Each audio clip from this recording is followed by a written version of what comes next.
धर्मस्य राजति। शन्नो अस्तु द्विपदे, शन्नो अस्तु चतुष्पदे, शन्नो अस्तु द्विपदे, शन्नो अस्तु चतुष्पदे। ॐ शन्नो मित्रः शं वरुणः, शन्नो भवत्वर्यमा, शन्न इन्द्रो बृहस्पतिः, शन्नो विष्णुरुक्रमः। ॐ नमो ब्रह्मणे नमस्ते वायो, त्वमेव प्रत्यक्षं ब्रह्मासि, त्वामेव प्रत्यक्षं ब्रह्म वदिष्यामि, ऋतं वदिष्यामि, सत्यं वदिष्यामि। तन्मावतु तद्वक्तारमवतु,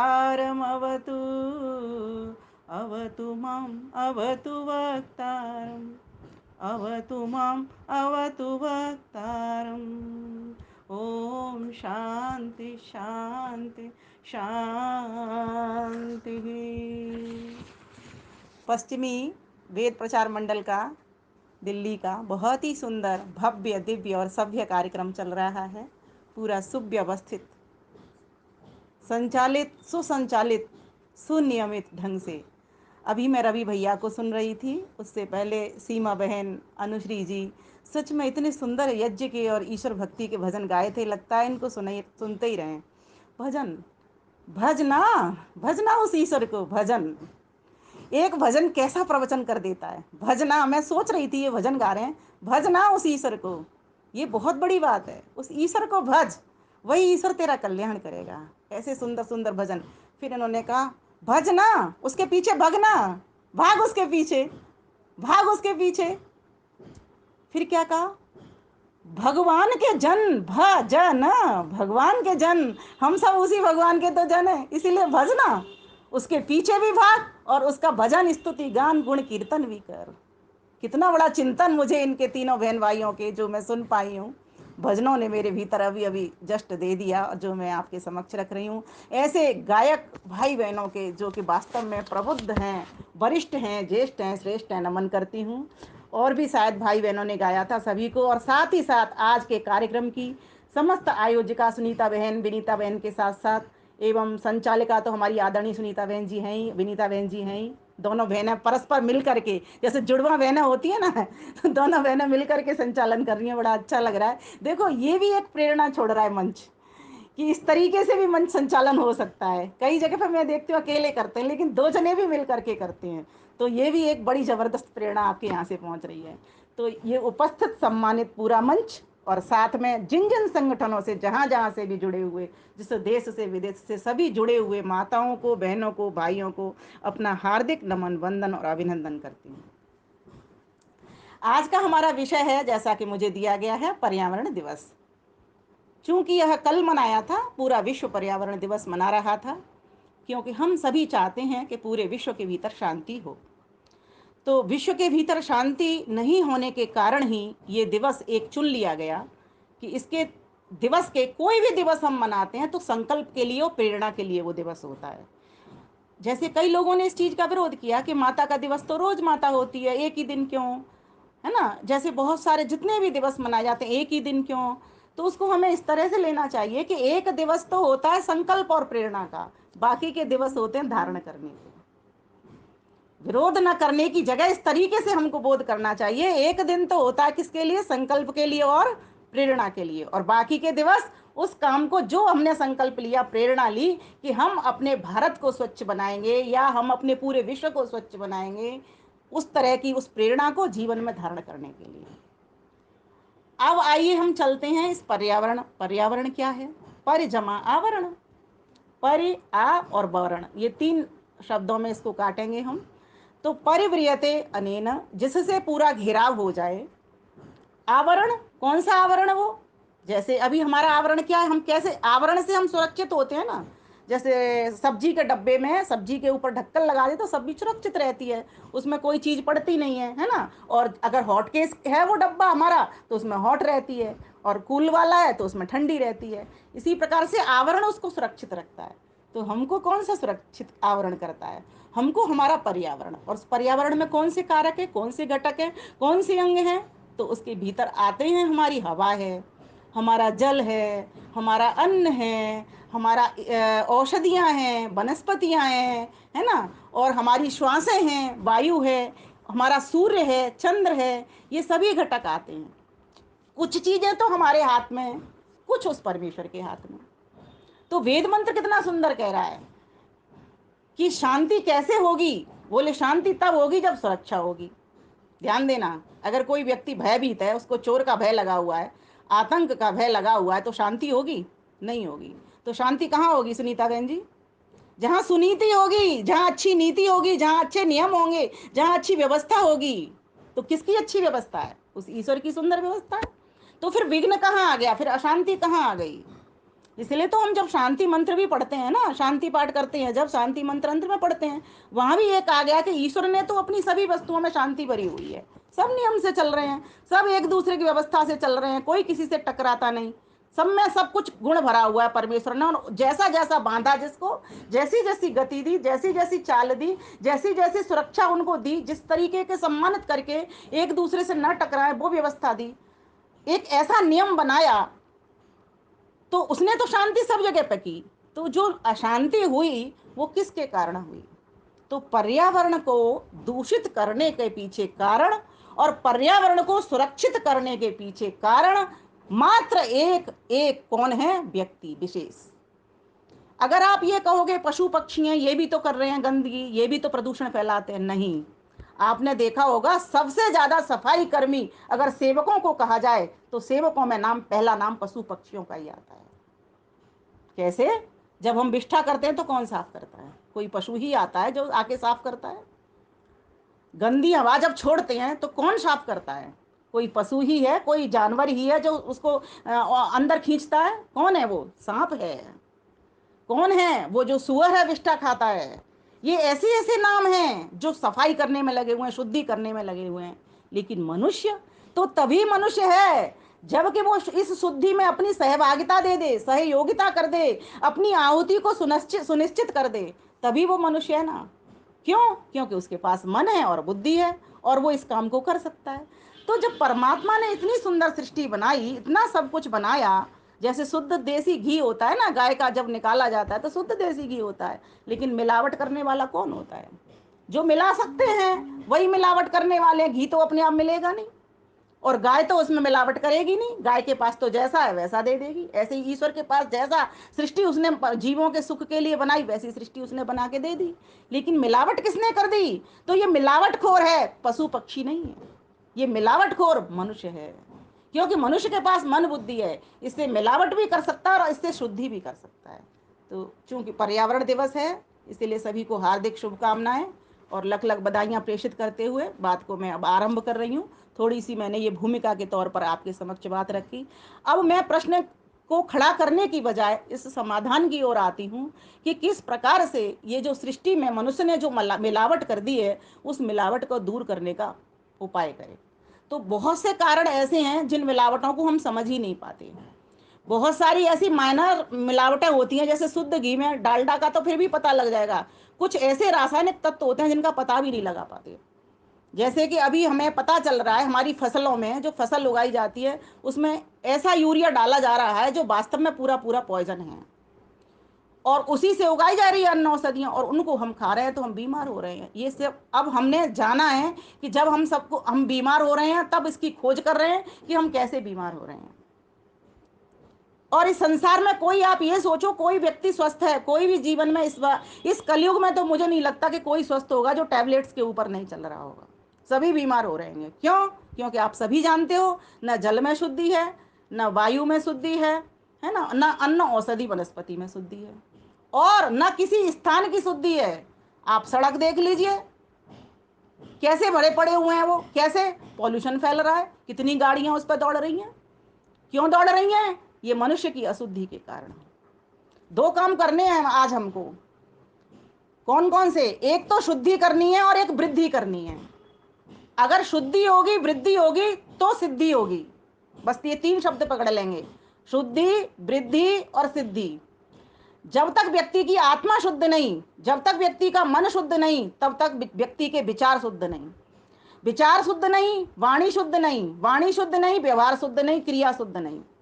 इसलिए सबसे पहले विचारों को शुद्ध करने के लिए शुद्ध वेद का ज्ञान लो। ये पर्यावरण की शुद्धि में सबसे बड़ा कारण है।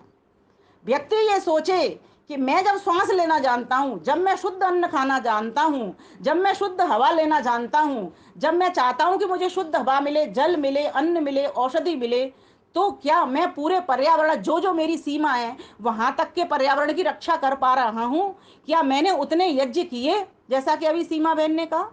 क्या मैंने पार्कों में यज्ञ किए? क्या मैंने घर से बाहर यज्ञ किए? क्या मैंने दूसरों के सुख के बारे में थोड़ा सा चिंतन किया?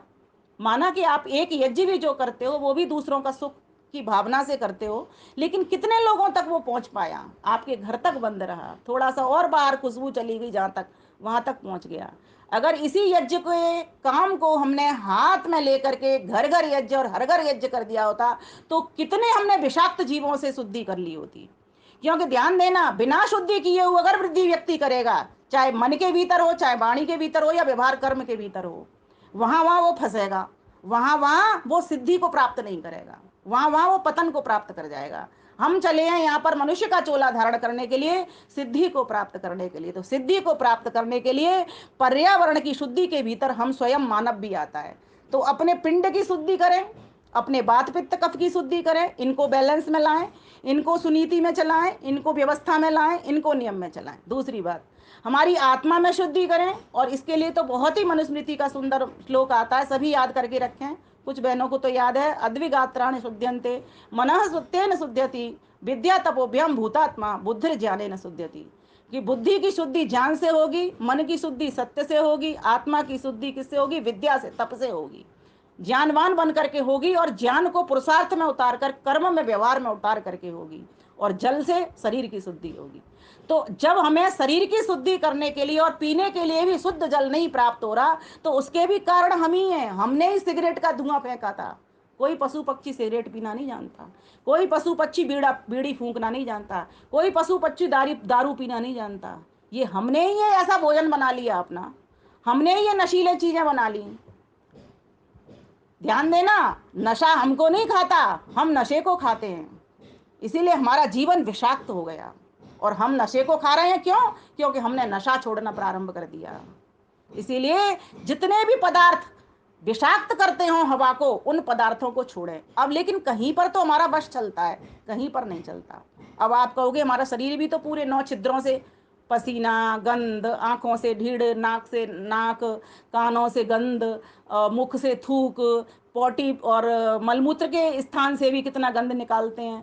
कितना हमारी पूरी बॉडी रोज सारा गंध निकालती है। तो इसी के लिए तो ऋषि मुनियों ने हमारे लिए व्यवस्था की, विधान किया कि नित्य प्रतियज्ञ करो।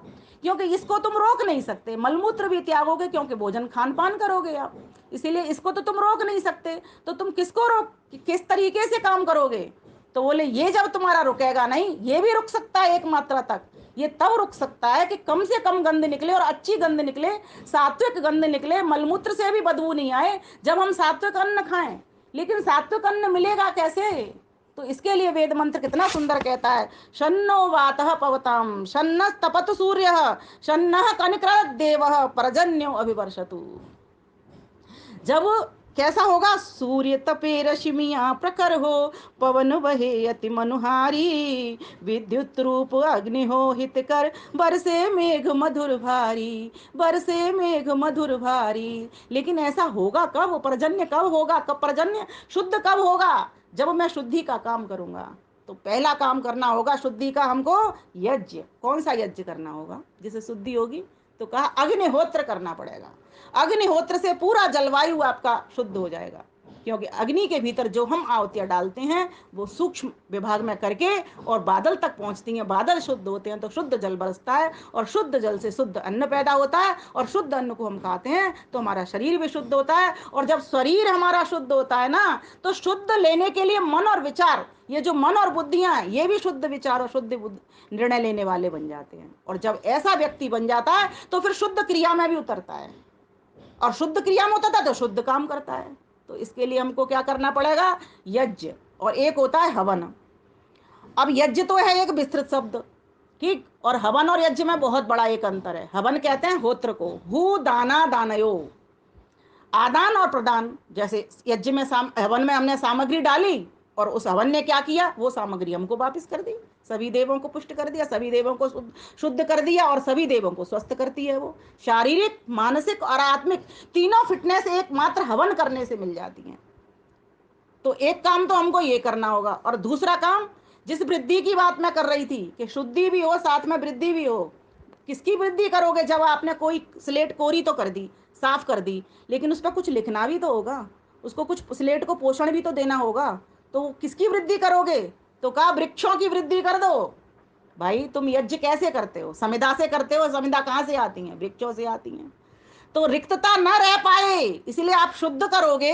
देखो विषाक्त से तो शुद्ध करोगे आप, और भरोगे किससे? शुद्ध हवा से, ऑक्सीजन से आप भरोगे। तो वही कॉलम ज्यादा सुंदर होगा ना, उसी पे पूरे मार्क्स मिलेंगे ना। बस तो ईश्वर भी यही कर रहा है। ईश्वर पूरे ब्रह्मांड का यज्ञ कर रहा है। ये सूर्य, चंद्रमा, प्राण, अपान, वायु उन्होंने जो बनाई है, अन्न, औषधि, वनस्पति, इसके द्वारा पूरे ब्रह्मांड का यज्ञ कर रहा है। यस्य वातः प्राणापानौ यस्य सूर्य चक्षु, ये सब उस परमेश्वर के बनाया हुआ ब्रह्मांड है। और उसी ब्रह्मांड के एक छोटे से पिंड के होता बन करके, वो ईश्वर तो पूरे ब्रह्मांड का होता, और हम जीव मतलब मनुष्य रूप में आए हुए एक छोटे यज्ञ के होता। क्या क्या करते हैं? हम भी अपने पिंड में यज्ञ कर रहे हैं, हम भी अपनी आत्मा के भीतर यज्ञ कर रहे हैं। तो हम सभी कैसे बने? इस पर्यावरण की शुद्धि के लिए यज्ञ अर्थात देव पूजा, संगतिकरण और दान की भावना को अपने जीवन में समेटते हुए, ये एक त्रिभुज है। देव पूजा, देवों की पुष्टि अगर आपने नहीं की, जड़ देवों की पुष्टि नहीं की, जड़ देवों की पुष्टि मात्र और मात्र हवन से होती है। और चेतन देवों की पुष्टि कैसे होती है? अतिथि यज्ञ से हो जाती है, पितृ यज्ञ से हो जाती है। और एकमात्र हवन से पितृ यज्ञ की भी हो जाती है। जो वहां पर यजमान बैठे होते हैं, जो वहां पर पुरोहित बैठे होते हैं, उनकी भी सबकी पुष्टि हो जाती है। और हमारे मन, बुद्धि, प्राण, इंद्रियों की भी पुष्टि हो जाती है। तो सोचो, एक यज्ञ और एक वृक्ष, दोनों को मिलाकर के हमारी सिद्धि होगी। तो हम सभी को पूरा संकल्प आज के दिन लेना चाहिए कि हम सभी अपने जन्म दिवस हों या वैवाहिक वर्षगांठ हों या फिर घर में कोई अन्य उत्सव हो, और मैं तो कहती हूँ पुण्य तिथियों पर भी वृक्ष लगाओ उस व्यक्ति के नाम का, जो आपको याद दिलाता रहे कि हमारे पिताजी गए थे और उन्होंने ऐसे ऐसे काम किए, उनकी याद में हमने ये वृक्ष लगाया था और आज ये वृक्ष इतना फल फूल रहा है। किसके कारण? हमारे पिताजी द्वारा दी हुई प्रेरणा के कारण, उनके दिए हुए विचार और संस्कार के कारण। तो इस प्रकार से हम अपने पर्यावरण को शुद्ध करने का प्रयास करें। कितना आप देखोगे पानी में, अब आप व्यक्ति क्या कर रहा है? एक व्यक्ति के पास तो इतना धन है, इतना दौलत है, इतना पानी है, बहुत सारे उसके पास सोर्सेज है, बर्बाद किए चला जा रहा है, बिखेर रहा है चारों ओर। और एक एक व्यक्ति प्यासा है, भूखा है, उसके पास ना पहनने वस्त्र है, ना खाने के लिए रोटी है, ना भोजन है। ये जो अनुपात है ना, जो संतुलन है, ये संतुलन सारा की सारा मनुष्य ने बिगाड़ रखा है। जिसके पास आया है वो सिर्फ उसी के लिए नहीं आया। इस बात का कैसे पता चलता है कि उसने अपने जीवन काल में कितना उपभोग किया? मात्र उस धन में से, मान लीजिए किसी के पास 1 करोड़ रुपए, तो उसमें से उसने कितना धन यूज किया? उसमें से उसने 10% ही यूज किया, बाकी का तो वो बच्चों को दे गया, रख करके चला गया, या फिर जुआ शराब में उड़ा गया। तो अगर व्यक्ति चाहता है कि मैं अपने पर्यावरण मीन्स चारों ओर की शुद्धि करूं, आंतरिक भी शुद्धि करूं, तो आंतरिक शत्रुओं से भी तो लड़ना पड़ेगा ना। आंतरिक शुद्धि के लिए आंतरिक जो जहरीले कीड़े हैं, काम, क्रोध, मद, मोह, लोभ के, इनसे भी तो लड़ना पड़ेगा। और बाहरी जो शत्रु हैं, जिस जिस कारण से हमको दुख मिल रहा है, नित्य प्रति हम हवा का जहर पी रहे हैं। ये कोरोना क्या है? ये हवा में मिला पड़ा है, हवा के, इसीलिए तो मास्क लगा के घूम रहा है व्यक्ति। ये हवा के जहर को पी रहे हैं हम। क्यों पी रहे हैं, इसके जिम्मेदार हम ही हैं। अब तुम चीन को कह लो या किसी को कह लो, उस कहने से बात बनती नहीं। हम, चीन ने तो अपना काम गलत किया, गलत मानसिकता के कारण, लेकिन हमारी भी कौन सी मानसिकता अच्छी थी कि हमने यज्ञ कार्य छोड़ दिए। बताइए यहाँ मंच पर कितने लोग बैठे हैं, कितने उन्हें नित्य प्रति यज्ञ कर रहे हैं, किनके घरों में हो रहा है। मात्र इसमें से 10 लोग ही निकलेंगे, जो हमारी संख्या दिख रही है यहाँ 60-70 की, इसमें से 10 लोग हैं जो नित्य प्रति यज्ञ करते हैं। कोई साप्ताहिक करता है, कोई पाक्षिक करता है। फिर हम किसी से कहने के अधिकारी कैसे हो जाएंगे। मैंने सुबह घर में भी किया और वहां मंदिर में भी करा के आई हूँ, और फिर कोई तीसरा कॉल आ जाएगा तो इसके यहाँ भी कराऊंगी। क्यों कर रही हूँ, क्योंकि मुझे वो चीज पकड़ में आ गई है, जिस दिन मैं यज्ञ नहीं करूंगी और गंध निकाल दूंगी तो मैं पाप की भागी हो जाऊंगी। और ध्यान देना, ईश्वर ने भी वेद मंत्र में, वेद वाणी में, यजुर्वेद में यही कहा है, कस्तुनक्ति सत्वायुनक्ति कस्मई त्वायुनक्त तस्मई त्वायुनक्ति कर्मणि मां व्यसायम्। हे जीव, तुझे किसने जोड़ा, क्यों जोड़ा, तो उत्तर मिलेगा, उस सुख स्वरूप परमेश्वर ने तुझको जोड़ा। किससे जोड़ा, यज्ञ से जोड़ा। क्यों जोड़ा, यज्ञ कर्म संपादित करने के लिए जोड़ा। यज्ञ कर्म से क्या होगा, सबको सुख होगा, शांति होगी, आनंद होगा, पूरी धरा लहलहा उठेगी। कृणवंतो विश्व आर्यम को करने वाले हम सभी आर्य समाजी बहन भाइयों को यह समझना होगा कि विश्व आर्य अर्थात श्रेष्ठत्व की ओर तभी जा सकता है जब विचारों में शुद्धि, व्यवहार में शुद्धि, कर्म में शुद्धि होगी। तभी, जब तक हमारे विचार, व्यवहार और कर्म में शुद्धि नहीं होगी, तब तक पर्यावरण शुद्ध हो ही नहीं सकता। क्योंकि जो विचार हम मन के भीतर लाते हैं कि पूरा संसार सुखी हो जाए, सर्वे भवन्तु सुखिनः नित्य प्रार्थना करते हैं, सर्वे सन्तु निरामया सर्वे भद्राणि पश्यन्ति मां कश्चित् दुःख भाग्, कोई भी दुखी नहीं हो, सब सुखी हो जाए, कैसे होंगे। जब हम पुरुषार्थ करेंगे, मात्र एक प्रार्थना से कुछ नहीं होने वाला। प्रार्थना दिन में कितनी प्रार्थना करते हैं, हर व्यक्ति प्रार्थना करता है, जी मुझे ये मिल जाए, वो मिल जाए, वो मिल जाए, वो मिल जाए। क्रिया में जब तक ढलेगा नहीं, कुछ भी प्रार्थना से होने वाला नहीं है।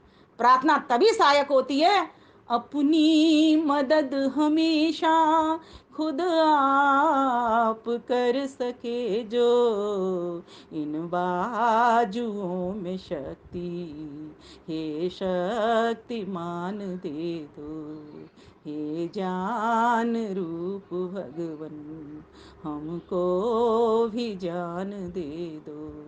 जो व्यक्ति अपनी मदद करता है, मीन्स अपने आप के कर्मों को देखता है, अपनी मदद कैसे करेगा, पहले अपने आप को देखेगा, क्या मैंने सुबह से यज्ञ किया, क्या मैंने वृक्ष लगाया, दूसरों को मैं शिक्षा दे रहा हूँ, प्रेरणा दे रहा हूँ, क्या मेरे हाथों से कोई पौधारोपण हुआ। बहनों, अगर हम चाहते हैं स्वस्थ रहना, सुरक्षित रहना, ध्यान देना, और व्यवस्थित रहना और संतुलित रहना, तो हमको अपना सहयोग, अपनी सहायता, अपना उद्यम, अपनी मदद, अपनी हेल्प, अपनी सहायता स्वयं करनी पड़ेगी।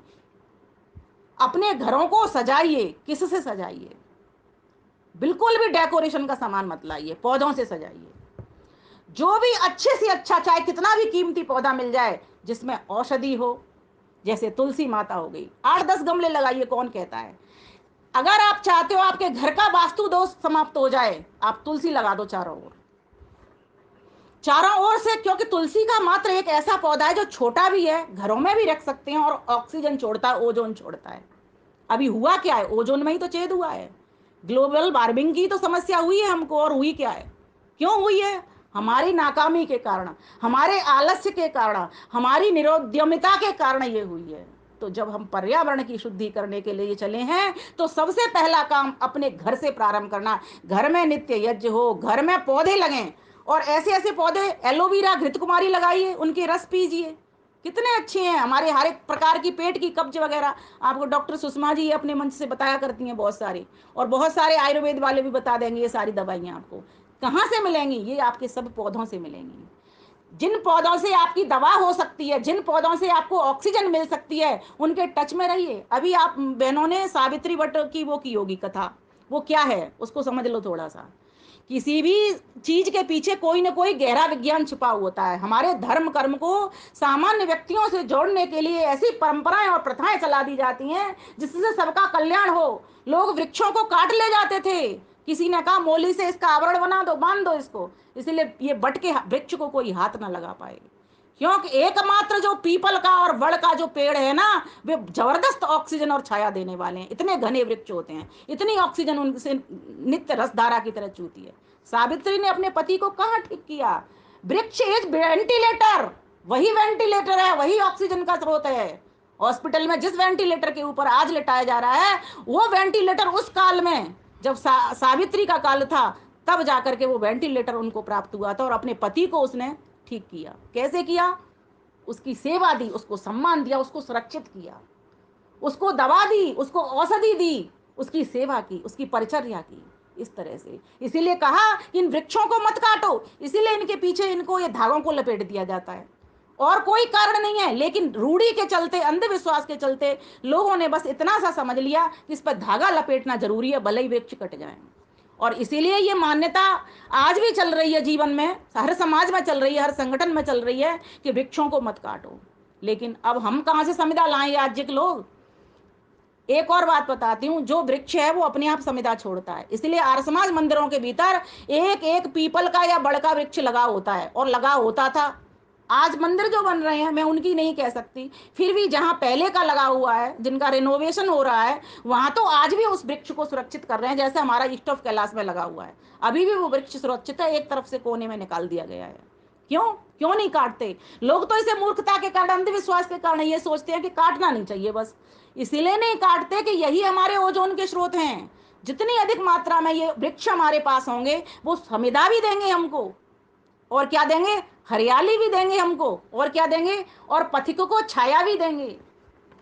हरे भरे हैं वृक्ष निराले, झूम रहे हैं हो मत वाले, ऊंचे नीचे गोरे भूरे, पर हैं बहुत बड़े दिल वाले। हरे भरे हैं वृक्ष निराले, झूम रहे हैं हो मत वाले। भक्त बनिए, जैसे राष्ट्र के भक्त बनते हैं, प्रभु के भक्त बनते हैं, माता पिता के भक्त बनते हैं, पति पत्नी के भक्त बनते हैं, ऐसे इन वृक्षों के भक्त बनिए। इनका सेवन कीजिए, इनको सेवन दीजिए, इनको वो खाद पानी विटामिन दीजिए जो इनसे प्राप्त आप करना चाहते हो। क्या क्या देते? हमको छाँव हमेशा देते, कभी नहीं वे श्राम ये लेते, गर्मी वर्षा या हो धूप, कृपा दृष्टि हम पर बहु डाले। हरे भरे हैं वृक्ष निराले, झूम रहे हो कर मत वाले। तनिक न चिंता ये करते हैं अपने सुंदर तन मन की। हम लोग तो धूप में काले हो जाते हैं, हम लोग तो धूप में जल जाते हैं। हरियाली तनिक न चिंता ये करते हैं अपने सुंदर तन मन की। हरियाली जीवन देते हैं बनकर जग के रखवाले। हरे भरे हैं वृक्ष निराले, झूम रहे हैं हो मत वाले।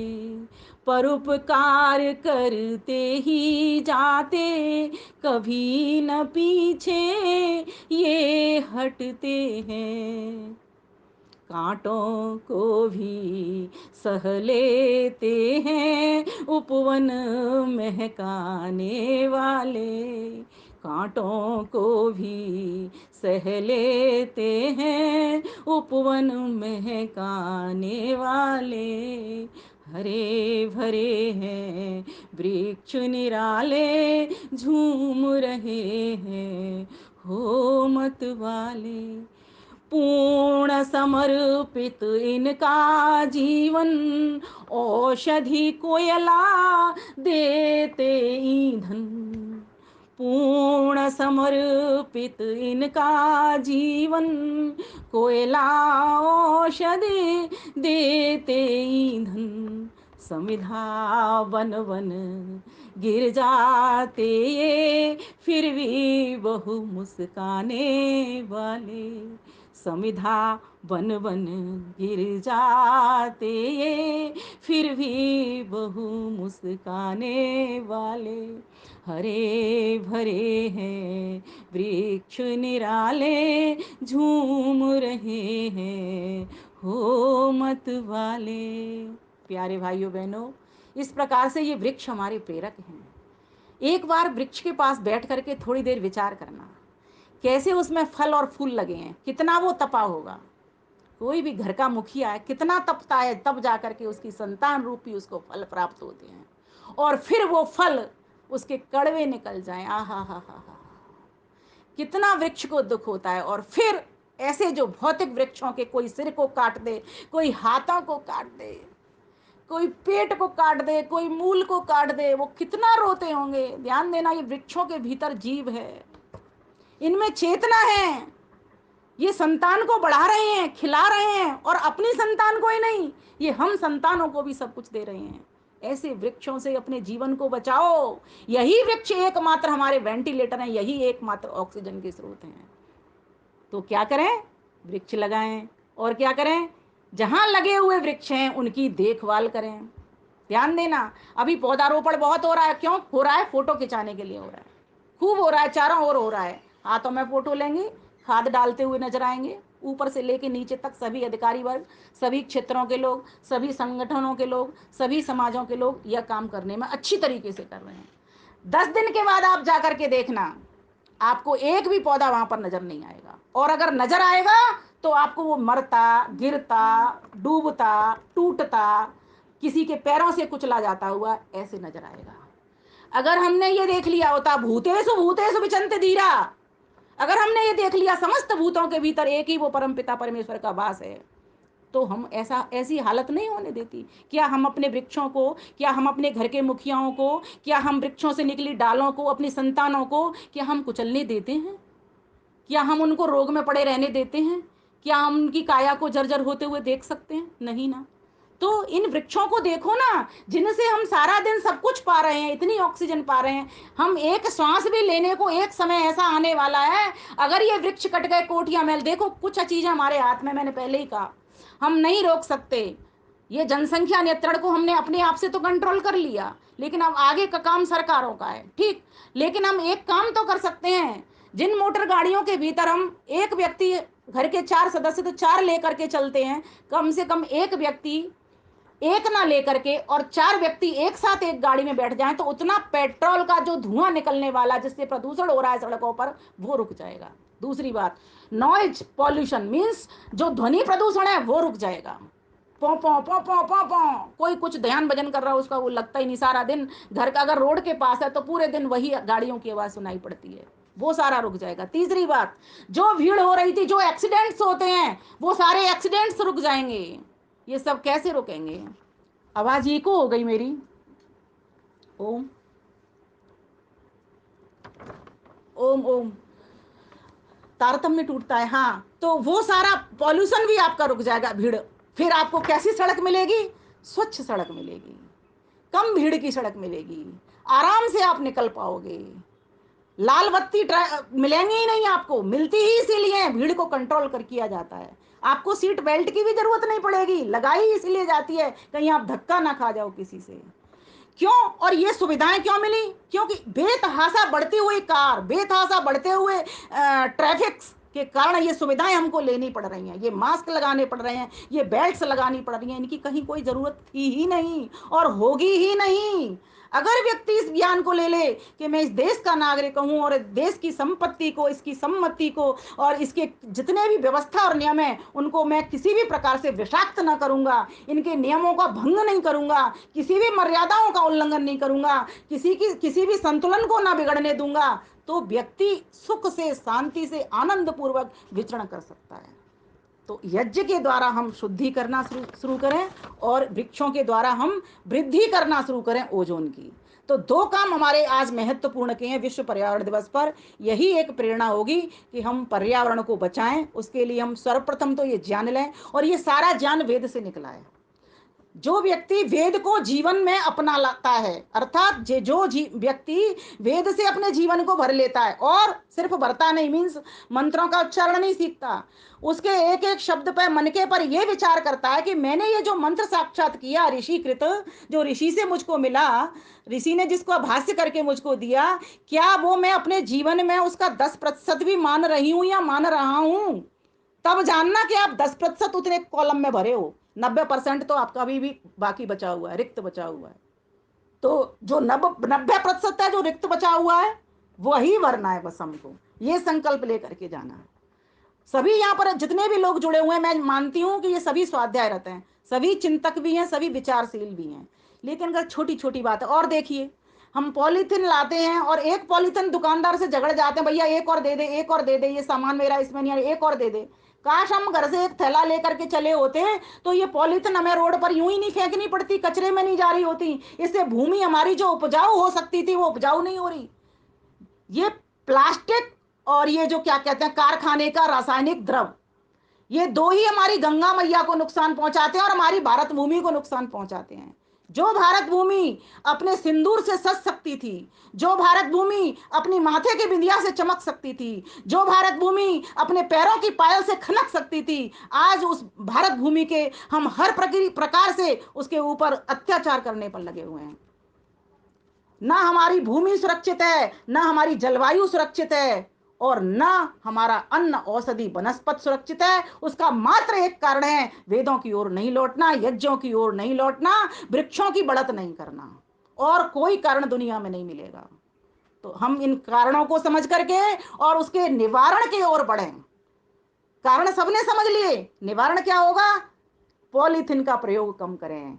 जिस कार में 10 व्यक्ति चल सकते हैं, उस कार में एक एक करके ना चलें, एक साथ मिल करके चलें। तो आइए गीत के साथ, क्योंकि विनीता जी के हाथ जुड़ गए हैं, गीत के साथ मैं अपनी बात को विराम दूंगी। पर्यावरण बचाएं, पर्यावरण बचाएं, पर्यावरण बचाएं, पर्यावरण बचाएं। यज्ञ से जग महकाएं, वृक्ष से धरा सजाएं। यज्ञ से जग महकाएं, वृक्ष से धरा सजाएं। मानव ही कर सकता है ये कार्य मनन बुद्धि पूर्वक, किंतु इसी ने करी गंदगी सब जीवों में सर्वाधिक। मनन चिंतन में लाए, धरा को स्वच्छ बनाए। मनन चिंतन में लाए, धरा को स्वच्छ बनाए। पर्यावरण बचाए, पर्यावरण बचाए। यज्ञ से जग महकाए, वृक्ष से धरा सजाए। सबसे बड़ा दिखी जो कारण, जनसंख्या पर नहीं नियंत्रण। कोठियों हे तो काट दिए जंगल, बहु मोटर गाड़ी कारखाने कल। गंगा माता को बचाए, पुत्र का धर्म निभाए। गंगा माता को बचाए, पुत्र का धर्म निभाए। लोग क्या करते हैं, कोई भी उनकी चित्र या तस्वीर टूट गई फूट गई, उसको बाहर यूं ही फेंक देते हैं या वृक्षों के नीचे रखे आते हैं। अरे गड्ढा खोदो, उसमें डालो और उसमें पानी डालो और भूमि से पाट दो उसको, वो भूमि अपने आप ले लेगी उसको। हर चीज का सॉल्यूशन है, लेकिन व्यक्ति आलस्य के कारण ये सब नहीं कर पा रहा। आओ करें निदान सभी मिल, एक कार में चलें सभी मिल। कम फैलेगा तब प्रदूषण, हो ध्वनि धूम कम भीड़ नियंत्रण। खुली सड़क हो गमन आगमन, वृद्धि पर ब्रेक लगाएं। बुद्धि पर ब्रेक लगाएं, मनुज की टेक निभाएं। बुद्धि पर ब्रेक लगाएं, मनुज की टेक निभाएं। पर्यावरण बचाएं, पर्यावरण बचाएं। पॉलीथिन का प्रयोग क्यों करें, घर से क्यों ना बैग ले चलें। हो स्वच्छ धरा धरती उपजाऊ, स्वच्छ धरा धरती उपजाऊ। क्षम्यता। ओम ओम ओम ओम। माइक हिल गया, माइक। ओम। कोई नहीं, बस 2 लाइन और बची हैं। पॉलीथिन का प्रयोग क्यों करें, घर से क्यों ना बैग ले चलें। स्वच्छ धरा धरती उपजाऊ, खुश हो हर जन चाचाताऊ। कचरा ना करें कराएं, बीन डस्टबिन में गिराएं। कचरा ना करें कराएं, बीन कूड़ेदान गिराएं। पर्यावरण बचाएं, पर्यावरण बचाएं। जितनी भी हो भूख और प्यास, उतना भोजन जल हो गिलास। सड़े अन्न ना बदबू श्वास, सुरवित हो जग श्वास प्रश्वास। वायु जल शुद्ध बनाएं, प्राण प्रभु प्रीति लगाएं। वायु जल शुद्ध बनाएं, प्राण प्रभु प्रीति लगाएं। पर्यावरण बचाएं, पर्यावरण बचाएं। आज दिवस इस पर्यावरण पर धारे निज संकल्प उठाकर। जलवायु न अशुद्ध करेंगे, नशा पान सब दूर करेंगे। विमल भूषण बन जाएं, प्रदूषण दूर भगाएं। विमल भूषण बन जाएं, प्रदूषण दूर भगाएं। पर्यावरण बचाएं, पर्यावरण बचाएं। यज से जग महकाएं, वृक्ष से धरा सजाएं। यज से जग महकाएं, वृक्ष से धरा सजाएं। इस तरीके से हम सभी पर्यावरण दिवस मनाएं। आप सभी को लख लख बधाइयाँ और हार्दिक शुभकामनाएं। धन्यवाद, नमस्ते।